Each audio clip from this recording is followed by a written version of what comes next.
Ladies and gentlemen, welcome inside the podcast booth. It is time for QBSN, the podcast, episode 2. I'm Patrick McGugan. I'm Trenton Hill. And let's get it kicked off. Another great episode. 3 segments. Coaching conference. Yep. Rebound rally. And a fan favorite, breaking the ice. Oh, yeah. Gotta love breaking the ice. We got 2 new segments coming at you today. It's going to be a great one today. Shout out Andrew Goodness, producing today. Absolute legend. And, all right, let's hop into coaching conference. Little explanation. Trent and I, we picked one coach.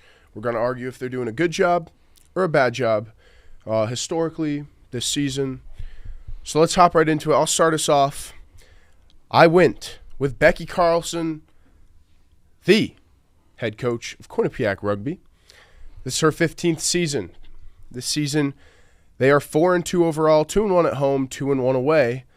Now, I'm going to argue she's doing a good job. They've had 2 losses, and they've both been blowouts. 59-0, loss to Dartmouth. That was the first game of the year. And then Lindenwood, 64-0. I think when you look at those games, you got to say, you know, at that point, when you're losing that bad, it's more than coaching. You know, there's a talent gap there. You know, something didn't click that game. But besides that, you know, if you take those 2 outliers out of it, they have 4 wins. She is well on her way to 100. She's been here for a good amount of time. Historically, she's done a great job. A couple national championships. And yeah, I think, you know, it's not a incredible year for them, but they're doing a pretty good job, and so is she. So I'm going to say she's doing a good job. Becky Carlson, thank you very much. Yeah, I mean, when you look at that, though, those 2 teams, Lindenwood and Dartmouth, are, in fact, 2 of the top teams. I mean, they're above us in the nation. They're consistently good every year in terms of women's rugby. So that's something to look at, too, you know, when you're looking at that. Like, if we want to cement ourselves as a top contender, we need to be able to be in closer matchups with those teams. But, yeah, overall, I think she's doing a really good job, and I think those 2 games are just ones that, you know, you work towards, and you hope if you play them again that it's a better outcome. For me, I'd have to say that my coach that I'm going to pick and argue if they're good or bad is the women's soccer coach here at Quinnipiac, Dave Clark.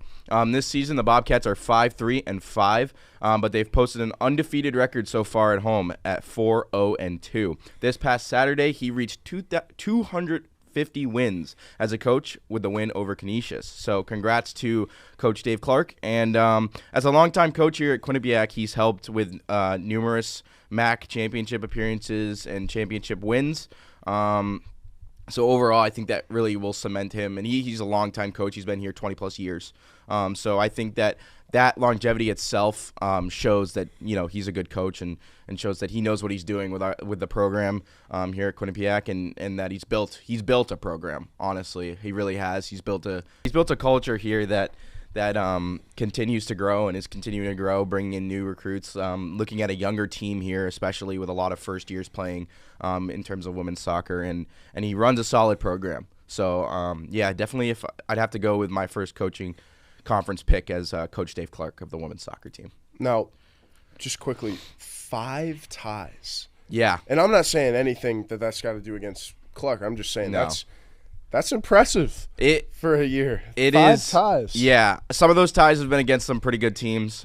So I would take that over a loss any day to stay over, you know, at around that 500 mark. I think that's going to be something that this team needs to. But in terms of, I believe, conference, I think we're still standing good. You know, in conference, we haven't lost a game in conference. We are 5-0-4 in conference. So we're sitting at we're sitting at about 200 points above 500 right now. So I think that's good. But then again, you look at those 4 ties, you know, you have to win a couple of those games, and you're sitting in a higher standing. Yeah. But I would never count that women's soccer team out of contention. I think that when it comes down to it, they're a gritty team, and they get the job done, and they score goals when they need to be scored. So. Yeah. All right. So moving on, we're going to go to Rebound Rally. This is an outlook on the men's and women's basketball seasons of 2025 in 2026. So starting off with women's basketball. Now, they had a great team last year, and they returned almost everyone except last year's freshman Gal Raviv, Mackey, Rookie of the Year, and Player of the Year. Did she hit the transfer portal? She hit the transfer portal. She went to UMiami. She averaged 18 points a game. That's a big loss. And she scored 591 points on the year. So, she was kind of I'm not going to say their everything, but when they needed something, they went to her. Yep. And they don't have that anymore. Yep. But they return Jackie Grisdale, Maria Keeley, Ella O'Donnell. So a lot of, still they got 3 of their big players back, which is really good. Yeah, so you worked the exhibition game as a beat reporter. So, what did you see from the team in terms of, this matchup and looking forward where they might be able to improve? So vibes were high that day. To your point, they beat Holy Cross in exhibition 69-46. And, that was – Holy Cross is not on par with Quinnipiac. Yeah. So they were expected to win that game. They showed up. They handled business. But I think they can improve in, Ella O'Donnell, she's a great player. Jackie Grisdale, moving the ball around. They're looking for a point guard. I think that's going to end up being Keeley. But, their shooting was great. I think they can improve a little bit on, I'm not going to say defense because we haven't really seen them play someone of their caliber, but they could definitely improve in the post and, interior passing. But, that was, it was a good game. They kind of, Quinnipiac got off to a hot start, and then they just carried it out. I will say their first game is November 3rd, so we're a ways out. It'd be good to go away on the road and take those wins for both those basketball teams. I think. Yeah. Well, gotta love getting off to a hot start, getting a win. Yeah. But moving on to men's basketball, Paulo Tieno transferred to St. Louis University. Savion Lewis graduated. 2, stars for them last year. Yeah. But you return your stud, Amari Monroe, 2024-25 MAC Player of the Year. And Jaden Zimmerman. And Monroe was named preseason Player of the Year. Yep. Jaden Zimmerman is back. Asim Jones transferred from FIU. He had a great year last year there, and, they're hoping for him to come in. I think the big question and storyline of this season is Spence Way and how he's going to fill Paul Otieno's shoes. Yep. Because, he's a little taller than Otieno, but he doesn't have the strength, and we haven't seen the kind of the defensive intensity that Otieno played with out of Way. So that's a big storyline there, is how that transition is going to go and what kind of role Way is going to play in the Bobcats offense, but I would say more defense this year. I think that'll definitely be something to look at as we continue and something that we'll bring up in future rebound rallies 100%, because I feel like, the great quote, defense wins championships. So definitely something to look at, and hopefully the defensive core here is strong, especially with losing a player of that caliber. Yeah. So those are the outlooks. We can't say much because they haven't really done anything yet. I mean, but once we get there, men's team doesn't have an exhibition, so once we get there, that'll be a big topic of conversation. St. John's and BU for men's and women's basketball. So I think it's now time we can move on. We'll segue into breaking the ice. We've got a lot to talk about with both of the men's and women's ice hockey teams here at Quinnipiac. So let's start off with the Icebreaker Tourney. For those of you who are unfamiliar with the Icebreaker Tournament, its format is similar to the Beanpot Tournament, if you're familiar with that, being here in the New England area. 4 teams from 4 different Division-I conferences face off, and the winners of games 1 and 2 face off in the championship. The losers face off for the third-place game. On Friday, Game 1 was between the Bobcats and U-Alaska Fairbanks, and Game 2 was between Arizona State and Notre Dame. ASU would end up beating Notre Dame 5-3. We would end up losing to Alaska Fairbanks 2-1. Saturday, Game 3 was between the Bobcats and Notre Dame, and the Bobcats would go on to win 7-2 against Notre Dame. And then Game 4, the championship game against UAF and ASU. ASU would go on to win the tourney at home at Mullen Arena, and they would win 5-2 against UAF. So let's start off by talking about Game 1 on Friday. I didn't have a chance to catch the game, but I was keeping the update on my phone and checking the score consistently. It was a 2-1 loss to Alaska Fairbanks, an unranked team, and as a fan, that's a frustrating outcome. Late in the first period, action starts. The Nanooks net the first goal 8 seconds into their first power play of the game, and almost exactly 2 minutes later, Wilmer finds Wittenbach in the slot to tie it up late in the first. After a scoreless second, a tough deflection goal sneaks past Silverstein, and early in the third, it ends up being the game-winning goal. And the Bobcats couldn't find a way to come back in the game, honestly, despite outshooting the Nanooks in the final stanza 7-3. I mean, when taking a look at the box score, this should have been QU's game to win. UAF blocked 23 shots in total, and that would seem to suggest that their defensive presence was high in the game. Overall, the Bobcats outshot Alaska 34-20. Additionally, the Bobcats had 4 power play opportunities to Alaska's 2, and they couldn't find the back of the net on any of those, going 0 for 4 on the day. It's safe to say it was not a good game for the Bobcats power play. They had a combined total of 3 shots on goal during all of their power plays. Yeah. In 2 of the power plays, UAF had 9 shots on goal. Yeah, it was just it was a day where they couldn't find the back of the net. No matter what they did, just wasn't. Yeah. It seemed that Alaska worked the Bobcats on the power play. The first goal was right after a too many men call, and frankly, we can't be taking those in these games. 8 seconds in, Alaska scores, which is not ideal at all. In 3 of the power plays came in the second period, and couldn't capitalize on any of them, 2 of which 0 shots on goal. And once again, that's not ideal.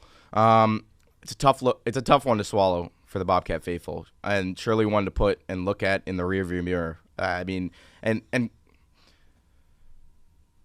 can I be honest here? I'm sick of talking about the BC win. All right, I don't even want to look at the BC win anymore. Oh, but we beat BC, so who cares? That's great and all, but you can't drop these games. Day in and day out, you have to come in and you have to take care of business, and that should be the message if it isn't already, right? I understand that it's a tournament, but that's a must-win game.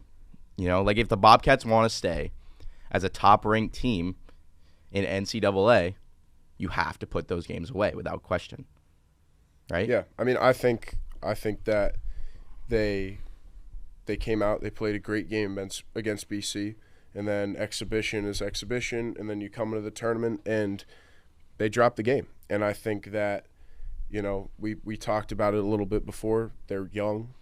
They don't have the experience that they did have when they were great. So it's going to be a building block year. This is not a year they are going to be serious contenders. I don't think it is. I think, and I would say that even if they beat Alaska, I honestly, the experience they lack is what is going to cause them to drop some of these games, which it's just going to happen. Yeah. But you give them this year to develop, and I think that's what it is, because they can come back next year 100% and be great. I think that connection between Wittenbach and Wilmer and Wittenbach and Lansing needs to be touched up on. It needs to be looked at. I think we can't keep comparing things to the BC win, because that's only going to get us nowhere. But anyways, taking a look at game 2 on the weekend, on Saturday, the Bobcats faced off in the third period, the third place game against Notre Dame, and they kind of figured it out. Wiped the floor with them. The Bobcats came out and they took care of business, and they absolutely steamrolled the Golden Chrome Domes 7-2. The Bobcats opened up the scoring in the first, the power play goal from Farreau, and he netted his first of the year and first of the night. The Bobcats would go on to score later, making it 2-0 after 1. The Bobcats would net a goal halfway through the second to go up 3-0. And it looked kind of like that for a minute there. Notre Dame goes and scores out a goal to bring it back to 3-1. And at this point, it looked like they were starting to have a little fight in them, maybe, trying to bring that game closely. But that was quickly shut down by Chris Pelosi, who nets one for the Bobcats to bring the score to 4-1. And then from there, the game kind of just goes away, and the Bobcats end up taking it from there. They would go on to score 2 more goals in the third before Notre Dame found the back of the net themselves on a 3-on-5 power play. And that would pretty much be it, with QU's third and fourth line seeing most of the action for the rest of the game. And then to put the cherry on top of the game, the Bobcats come streaking down on a 2-on-1 with 10 seconds left, and Veros goes his second of the night with 7.5 seconds remaining in the game. My takeaways from this was that the Bobcats figured out the scoring. That was definitely plaguing them in the first game, and they finally figured it out in that second game. The power play was better, but there's still room for improvement. Yeah. I mean, I think there will be the whole season. Yeah, 100%. 2 power play goals, 2 power plays with no shots on goals, and 2 others with 1 shot on goal. And there was more power plays in this game than the other one. Yeah. So I think that the Bobcats need to utilize, once again, that Lansing and Wittenbach connection, and then there's something there that will hopefully develop for them over the season, and maybe that can translate into the power play and, guide them in some sort of way to be more productive on the power play, because you can't go 1-6 on a power play, especially in a team like that. You can, but you gotta be more. If you want those elite level teams figure out their power play and they're able to be effective on the power play. And if you can get 50% of your power play opportunities to result in a goal, that's a dangerous team. And you're going to be seen as a dangerous team because teams aren't going to want to take penalties. They're not going to want to go down a man on your team. Yeah. Right? You got to be that team that teams don't want to take penalties against you because they know if they do, it's going to result in a goal. And you want to be that team. And that's what drives championship teams. Yeah. I mean, it was definitely a good rebound, multiple goals in each period. And, they took care of business. So, we come out of that. I'm not saying that, again, I'm going to say what I said before with I do not think this is I was hype about the BC win. I do not think that it is a complete, gung-ho, we're winning everything this year. Yeah. I don't think it is. But coming up this weekend, Maine. Yeah. Friday, Saturday. Yep, Parents' Weekend. Games better be packed for both women's and men's ice hockey games. So taking a look at the women's ice hockey, currently ranked number 7, which is absolutely fantastic.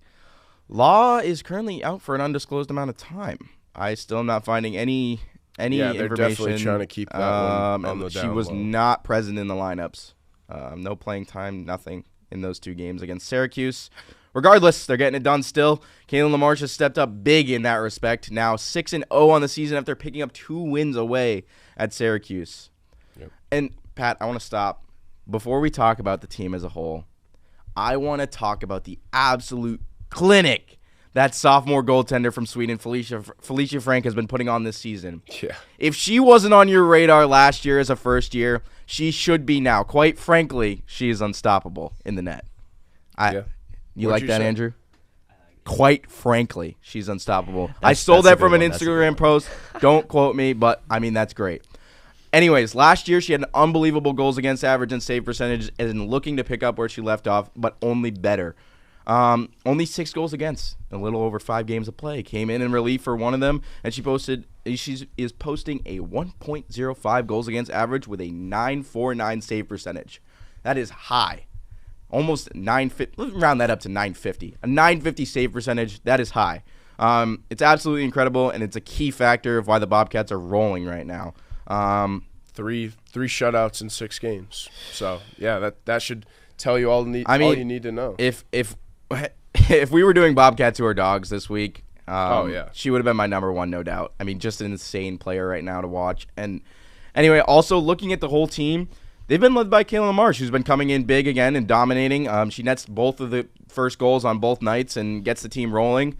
And Friday night, beat them 3-0. Frank posted her second straight shutout in terms of that. In a similar fashion to her first year, where she began her Bobcat career with back-to-back shutouts against Providence and Syracuse. They came in on Friday, and they outshot the Orange 32-19, and then rolled right into Saturday night, where they came out and dominated and won 5-1. Frank only allowing 1 goal on 29 shots. And the Bobcat, once again, outshot the Qs 37-29. Now, if we look down the road in their schedule, they got the Friendship Series. Mm-hmm. They got a bunch of games before that. Yep. They got the Nutmeg Classic, but Yes. Where do you see the first team that's going to really give them a this challenge? weekend against Northeastern? I was literally just about to mention there's some defining games coming up. We've played, Providence is good. Syracuse is a newer program in the AHA. Let's keep in mind, besides the second game versus the University of Maine, which was 4-3 in OT, I mean, games haven't been too close yet. No, I do believe they are rolling right now, but this team needs a challenge. And that's not to be, that's to play a little devil's advocate here, but the team needs a challenge. And I think that will solidify them. If they can come out with one win on the series against Northeastern, I think that's exactly where I see it. But you got to win at least one of these games, and I think that, yes, Northeastern, I believe they're ranked 13, but they're definitely a contender, and they always are. These Boston-centered teams, they've got recruiting, they've got power, and they're always in the conversation. So all-time record 6-10 in favor of Northeastern, 2 ties, but Bobcats' home record and away records is the same. They're both 3-5-1. Yep. So they won last year. Yes, exactly. So I think looking forward, this Bobcat team is here to compete. They are a complete team. They do things the right way. They play simple hockey, and I see them as a serious Frozen Four contender this year, 100%.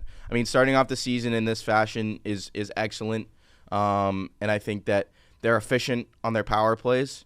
They're efficient in certain ways, such as team chemistry with this team is huge. I think they've got a pretty heavy sophomore and junior base, and I think that this team can only continue to go. And it seems, and they have each other's back. They always have each other's back. One player goes down, another player is right there to step up and take the role that other player had been assuming. So, I would never count this team out, especially from what I've been seeing them play. They play with poise, and they come to compete every night. And they're doing it without their best player. Correct. That's just another level. They're doing what they're doing without her when she comes back. 100%. Hopefully, at least for tournament. I mean, I can't imagine if it's even if it's a broken arm, she won't be back for tournament. Yeah. And then, that's just another piece they can use to their advantage. But women's ice hockey, keeping it going. Love to see it. And they're having a great start. To your point, Parents Weekend, everybody get out, get to those games. You have to. If you haven't gone to a women's ice hockey game for Quinnipiac, you got to go. On any note, I think that's going to do it. I do. Number 2. I think that was a good one. I think we're smooth. We're rolling. The two of us, we're starting to get going here, and hopefully some more segments. We'll keep bringing back Breaking the Ice. That's a favorite. Me and you, we're going to have probably 1, maybe 2 more episodes together, and then you're going to start to see some new faces. We'll be back there. We'll be back producing there. Producing. We'll always be here. Can't wait for, a lot more people to start getting involved. I'm sure you'll see Andrew where we're sitting now, and a lot more faces. So I can't wait for it. Come it's baseball season, soon, you'll be seeing a lot of it. But thank you, everybody, for tuning in, and have an amazing week. Peace.